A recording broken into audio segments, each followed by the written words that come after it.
எந்த பட்டணத்தை விட்டு சொல்லுங்க? தீரு சீதோன் பட்டணங்களின் எல்லைகளை விட்டு சொல்லுங்க.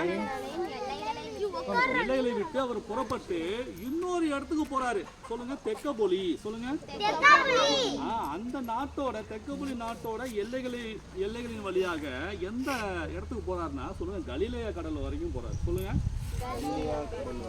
கலிலேயா கடல் அருகே. சொல்லுங்க, உங்களுக்கு ஈஸியா சொல்லணும்னா ஒரு சின்ன பாட்டு சொல்லி கொடுக்க வேண்டியிருக்கும். கலிலேயா என்ற ஊரில் இயேசு ஜனங்களை தொட்டார், குருடர் செவிடர் முடவர் எல்லோரையும் இயேசு குணமாக்கினார். சொல்லுங்க, கலிலேயா என்ற ஊரில் இயேசு ஜனங்களை தொட்டார், குருடர் செவிடர் முடவர் எல்லோரையும் இயேசு குணமாக்கினார். அல்லேலூயா ராஜனுக்கே, அல்லேலூயா தேவனுக்கே, அல்லேலூயா கர்த்தருக்கே, அல்லேலூயா இயேசுக்கே. இப்போ இந்த கலிலேயா கடல் அருகே இயேசுப்பா வந்துட்டாரு அப்படின்னா அந்த இடத்துல நிறைய ஜனங்கள் வந்துருவாங்க. சொல்லுங்க, இப்போ நம்ம பாட்டுல குருடர் செவிடர் முடவர். சொல்லுங்க, குருடர்னா யாரு? செவிடர்னா யாரு? முடவர்னா யாரு? முடவர்னா யாரு? நடக்க முடியாதவங்க. சொல்லுங்க, என்னப்பா நீங்க முடவர்னு தெரியாதப்பா, நடக்க முடியாதவங்க பேர் தான் இது முடவர்னு சொல்லுவாங்க. சொல்லுங்க, புரியுங்களா? அப்போ கலிலேயா கடல் அருகே பாத்தீங்கன்னா நிறைய பேரு சுகமாகுறதுக்குன்னு ஏசப்பா அவருடைய வருகைக்காக ஆவலோடு எதிர்பார்த்துட்டே இருப்பாங்களாம். சரிங்களா? அப்போ ஏசப்பா என்ன பண்ணாரு? தீரு சீதோன் பட்டணங்களின் எல்லையில விட்டு புறப்பட்டு எந்த நாட்டுக்கு வர்றாரு? சொல்லுங்க, தெக்கப்பொலி நாட்டின் எல்லை வழியா வந்து கலிலேயா கடல் அருகே வந்துட்ட உடனே அந்த இடத்துல ஜனக்கூட்டம்லாம் திரளான ஜனக்கூட்டம். சொல்லுங்க, இப்ப சென்னையில மெரினா பீச்சுன்னு இருக்குல்ல, அந்த கடல்ல அதெல்லாம் கடற்கரையோரம் தானே, அங்கெல்லாம் ஜனக்கூட்டம் எப்படி இருக்கும்? சும்மா நிறைய இருக்கும். பீச்சு பக்கம்லாம் போனீங்கன்னா இத்தனை பேர் நிறைய பேர் இருப்பாங்க. சொல்லுங்க, காற்று வாங்குறதுக்கு கடல் அலையை பார்க்கறதுக்குன்னு எவ்வளவு கூட்டம் குடும்பமா எங்க இருப்பாங்க? பீச்சில் இருப்பாங்கல்ல. அப்போ அதே போல கலிலேயா கடல் அருகே பார்த்தீங்கன்னாக்க செம்ம ஃபேமஸ். ஏன்னா அந்த இடத்துல அடிக்கடி யார் வந்துட்டு போறா? இயேசுப்பா வந்துட்டு போறதுனால அந்த கலிலேயா கடல் அருகே நிறைய கூட்டம் இருந்துகிட்டே இருக்கும். அப்போ இயேசுப்பா அந்த இடத்துக்கு வந்துட்டாரு. எந்த இடத்துக்கு வந்துட்டாரு? கலிலேயா கடல் அருகே வந்துட்டாரு. வந்துட்ட உடனே ஜனங்கள்லாம் ஆவலோடு இயேசுப்பாவுடைய வார்த்தைக்காக இயேசுப்பாட்ட எப்படியா இருந்தாலும் தங்களுடைய பிள்ளைகள் நிறைய வியாதியஸ்தர்கள் சுகமாக வேண்டும் என்று எல்லாம் வெயிட் பண்ணிட்டு இருக்காங்க. சரிங்களா? இயேசுப்பா வந்தா தானப்பா விடுதலை கிடைக்கும். அவர் வந்து தொட்டா தானப்பா எல்லாருக்கும் சுகமாகும். அப்போ எல்லாம் யாருக்காக வெயிட்டிங்? இயேசுப்பாவுக்காக வெயிட்டிங். சொல்லுங்கக்கா.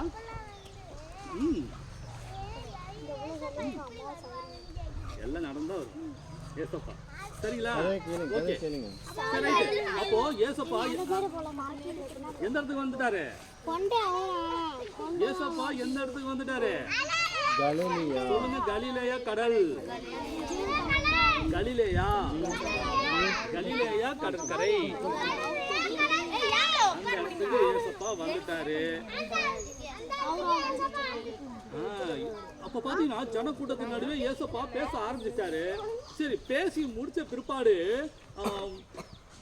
சில ஜனங்கள்லாம் பாத்தீங்கன்னாக்க தங்களுடைய வியாதியஸ்தர்களும் கூட்டிட்டு எல்லாம் வெயிட் பண்ணிட்டு இருக்கிறாங்க.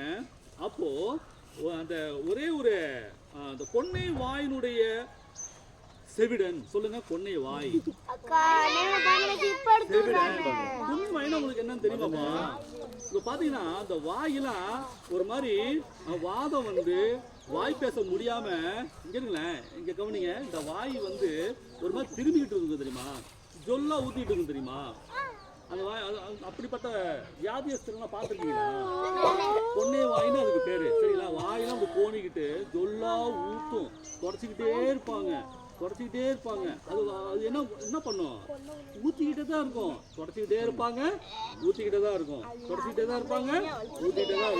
அது இப்போ ஒவ்வொரு வியாதியெல்லாம் பார்த்தாக்க ஒரு மாதிரி கொஞ்சம் கவலையா தான் இருக்கும், அருவருப்பா தான் இருக்கும். ஏன்னா அப்படிப்பட்ட இதுலதான் பிசாசு அப்படிப்பட்ட வியாதியெல்லாம் ஒவ்வொரு ஜனங்களையும் தள்ளி வச்சிருப்பான், கட்டி வச்சிருப்பான். சரிங்களா?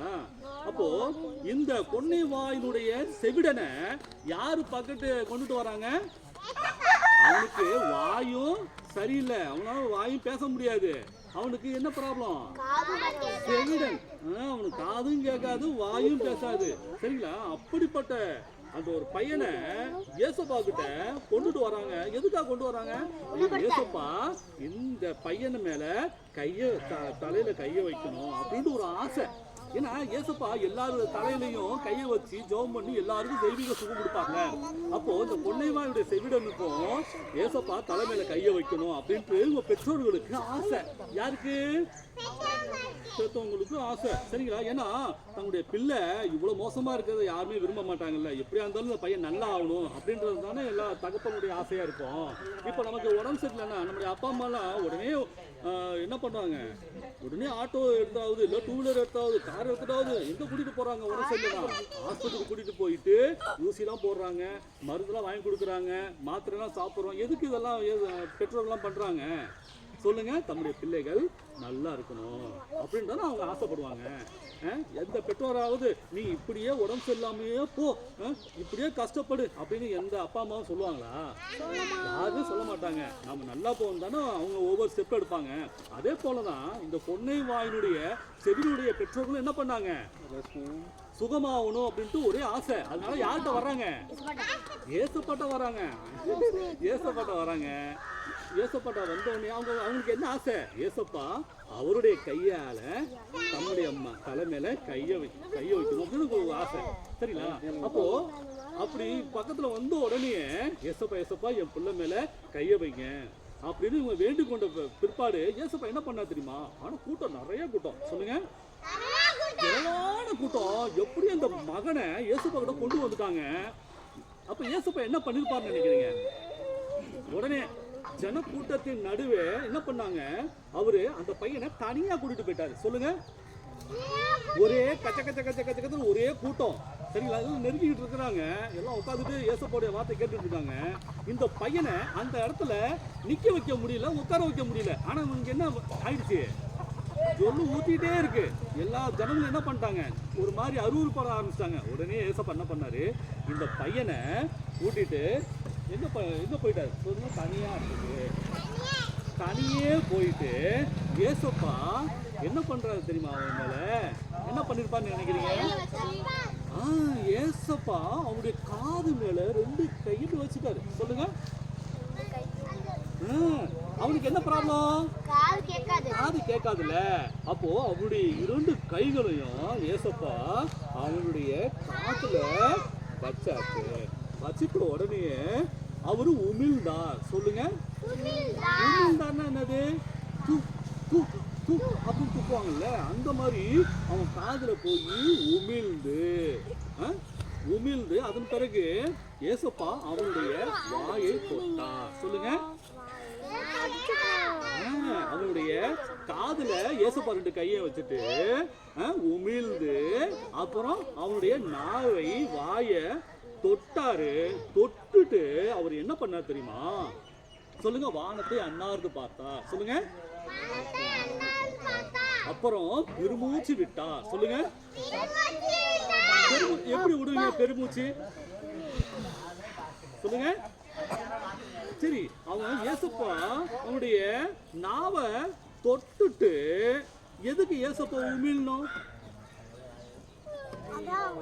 சொல்லுங்க. எதுக்கு அந்த காதுல போய் எதுக்கு உமிழ்ணும்? ஒண்ணு தெரிஞ்சுங்க. இப்போ நாம யாரையாவது பிடிக்கல அப்படின்னாக்க நம்ம என்ன பண்ணுவோம்? அப்படி பண்ணுவோமா மாட்டோமா? இப்போ அந்த வியாதி யார் மூலமா வந்திருக்கு? பிசாசு மூலமா தானே வந்திருக்கு. அப்போ ஏசப்பா உமிழ்றாரு, எச்சு துப்புறாருன்னா அவர் யாரை பார்த்து பண்ணிருப்பாரு? அப்ப என்ன பண்ண? எச்சு துப்பு அவன் ஓடியே போயிடுவான். அவனுக்கு அவமானம் தானே. அப்படின்னு துப்புனோம்னா அது அவன் யாருக்கு கேவலம்? பிசாசு தானே கேவலம். அப்போ ஏசப்பா அவனுடைய நாவை தொட்டு உமிழ்ந்து எச்சு துப்பி அதுக்கப்புறம் அவர் என்ன பண்ணாரு? வாயில கைய வச்சாரு. வானத்தை அண்ணாந்து பார்த்தாரு. பெருமூச்சு விட்டாரு. அப்போ கடைசியா ஒரு வார்த்தை சொல்றாரு, சொல்லுங்க எப்பத்தா எப்பத்தா. எப்பத்தான் என்ன தெரியுமா? சொல்லுங்க திறக்கப்படுவாயாக. எப்பத்தானா என்ன? திறக்கப்படுவாயாக என்ற அர்த்தம். அப்படி சொன்ன எப்பத்தான் சொன்ன உடனே அவனுக்கு என்ன ஆயிடுச்சு? நாவின் கட்டும் வாயில் கட்டும் திறக்கப்பட்டுச்சு. சொல்லுங்க ஜோர கை தட்டுங்க. அவன் காது நல்லா கேக்குது. அவன் வாயில இருந்த ப்ராப்ளம் எல்லாம் நீங்கி போச்சு. அவனுக்கு இருந்த அந்த ஜொல் ஊத்திட்டே இருந்துச்சுல்ல, வாய் காணிக்கிட்டு இருந்துச்சுல்ல, அது எல்லாம் சரியாயி ஒன்னாயி அவன் செவ்வையாய் பேசினான். சொல்லுங்க. அப்படின்னா அற்புதமா பேசினான். இப்ப நம்மளாம் எப்படி பேசுறோம்? இவ்வளவு அழகா பேசுறோம். இப்ப நிறைய அழகா வசனமா சொன்னீங்க, இவ்வளவு அழகா பாட்டு பண்ணீங்க. அதே போல அவன் என்ன பண்ணான்? பேசுனா. அப்படி பேசும்பொழுது அவனுடைய வார்த்தைகள் ஒன்றும் அப்படி இனிமையா பேசினான். சொல்லுங்க ஜோர கைத்துட்டீங்க. பார்த்தீங்களா ஏசப்பா எவ்வளவு பெரிய காரியங்கள் செய்திருக்காருன்னு பார்த்தீங்களா? சொல்லுங்க. ஏசப்பால மட்டும்தான் இப்படிப்பட்ட வல்ல பெரும் காரியம்லாம் செய்ய முடியும். சரிங்களா? அவனால அவங்க பேரண்டால சுகமாக்கவே முடியாது அந்த வியாதி. யாரால சுகமாக்க முடியுமாப்பா? சுகமாக்கவே முடியாது. ஏசப்பா மட்டும் அவனுக்கு சுகம் கொடுக்கலாம். கடைசி வரைக்கும் அவன் என்னதான் எப்படி இருந்திருப்பான்? அதே பொண்ணை வாய் செவிடனை போல அப்படியே இருந்திருப்பான். ஆனா ஏசப்பா வந்தாரு, அவன் மேல தொட்டாரு, பிசாசை கடிச்சு கொண்டாரு, எப்பத்தான் சொன்னாரு, அவனுக்கு சுகத்தை கொடுத்தாரு. சரிங்களா? இதே ஏசப்பா தான், அவனுக்கு அற்புதத்தை கொடுத்த ஏசப்பா தான் சொல்லுங்க நமக்குள்ள இருக்காரு. சொல்லுங்க எனக்குள்ள இருக்காரு. எல்லாம் சொல்லுங்க. ஏசப்பா எனக்குள்ள இருக்கிறாரு. அதனால நானு வியாதியை கண்டு வேதனையை கண்டு நான் பயப்பட மாட்டேன். என்னுடைய வியாதிகளை எல்லாம் வேதனைகளை எல்லாம் தீர்ப்பதற்கு இயேசு என்னோடு இருக்கிறாரு. எனக்கு ஒரு கேடும் வராது. எனக்கு ஒரு வியாதியும் வராது. என் ஏசப்பா எனக்கு துணையா இருப்பாரு. Thank you Jesus. சொல்ல கை தட்டுங்க.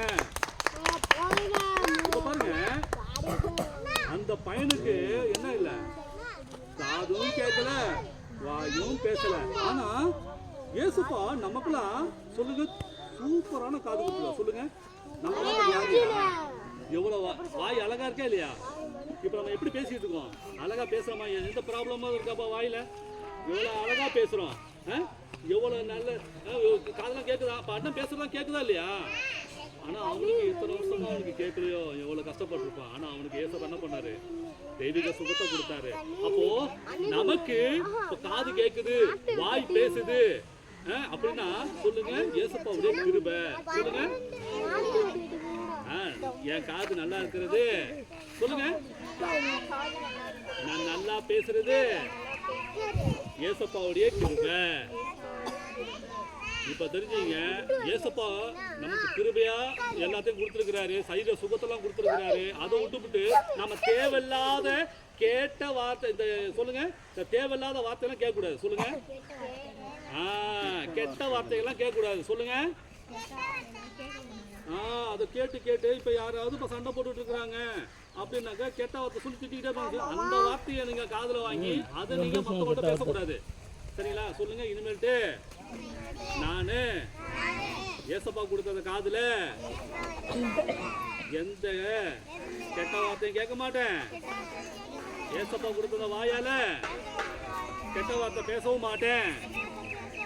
தேவையில்லாத வார்த்தைகளை நான் பயன்படுத்தவே மாட்டேன். நான் ஏசப்பாவுக்கு நல்ல பிள்ளையா வாழ்வேன். சாட்சியுள்ள பிள்ளையா வாழ்வேன். ஒழுக்கமுள்ள பிள்ளையா வாழ்வேன். கை தட்டுங்க. அப்போ நாம இப்ப தீர்மானம் எடுக்கணும். நம்ம வாயில என்ன வார்த்தை வரக்கூடாது? கெட்ட வார்த்தை யாரும் பேசக்கூடாது. தேவையில்லாம யாரும் பேசக்கூடாது. சரியா? கெட்ட வார்த்தை வாயில ஒருத்தர் வாயில வரவே கூடாது. நம்ம சண்டே ஸ்கூல் ஸ்டூடெண்ட் வாயில கெட்ட வார்த்தை ஒன்றும் வாயில வரவே கூடாது. அவங்க பேசுறாங்க இவங்க பேசுறாங்க அப்படின்ட்டு யாரும் பேசவே கூடாது. பாப்பா பேசுறீங்க பேசக்கூடாது. சரி இப்ப மனப்பாடம் சொல்ல கத்துக்கலாமா?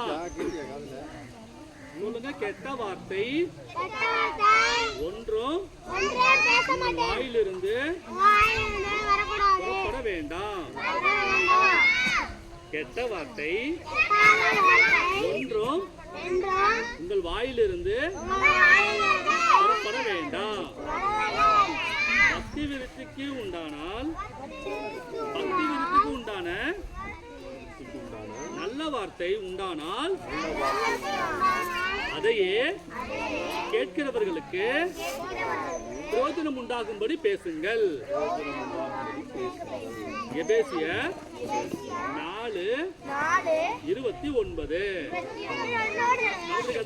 கெட்ட வார்த்தை ஒன்றும் உங்கள் வாயிலிருந்து புறப்பட வேண்டாம்.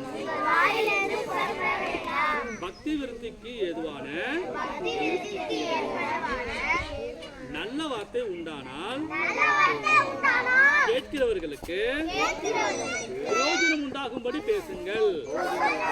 பிரயோஜனம் உண்டாகும்படி பேசுங்கள். எபேசியர் 4:29. இப்ப புரியுதுங்களா? இப்போ நம்முடைய வாயில என்ன வார்த்தை வரக்கூடாது? பைபிள்ல இருக்கு கெட்ட வார்த்தை ஒன்றும் வாயில புறப்படக்கூடாது. பக்தி விருத்திக்கு ஏதுவான நல்ல வார்த்தை உண்டானால் கேட்கிறவர்களுக்கு பிரயோஜனம் உண்டாகும்படி பேசுங்கள். இப்போ இல்ல நீங்க பேசுறீங்க அப்படின்னா மற்றவங்களுக்கு பிரயோஜனம் உண்டாகும்படி தான் பேசணும். அப்ப என்ன கவனிங்க. அம்மா எல்லாரும் என்ன கவனிங்க. அம்மா எல்லாரும் என்ன கவனிங்க. நீங்க ஒரு பேசுறீங்க மற்றவங்கள பேசுறீங்க அப்படின்னாக்க உங்களால மற்றவங்களுக்கு என்ன ஆகணும் சொல்லுங்க? பிரயோஜனம் உண்டாகணும். சொல்லுங்க. பிரயோஜனம் உண்டாகும்படி தான் நம்ம பேசணும். பிரயோஜனமே இல்லைன்னா அந்த இடத்துல நம்ம என்ன பண்ணக்கூடாது?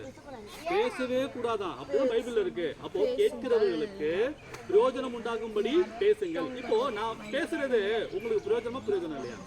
அண்ணன் கெட்டதா சொல்லி தரேன். அண்ணன் இது வரைக்கும் ஒரு 4 வருஷமா வந்துட்டு இருக்கேனா? 4 வருஷமா அண்ணன் உங்களுக்கு என்ன சொல்லி கொடுத்துட்டு இருக்கேன்? பிரயோஜனம் சொல்லுங்க. பிரயோஜனம் உண்டாகும்படி தான் பேசிட்டு இருக்கோம். ஓகேவா? பிரயோஜனம் உண்டாகும் அண்ணன் பேசிட்டு இருக்கேன். அப்ப அதே போலதான் நீங்க என்ன பண்ணணும்? மற்றவங்களுக்கு பிரயோஜனம் உண்டாகும்படி தான் பேசணும். சொல்லுங்க. இனிமே நானு பிரயோஜனம் உண்டாகும்படி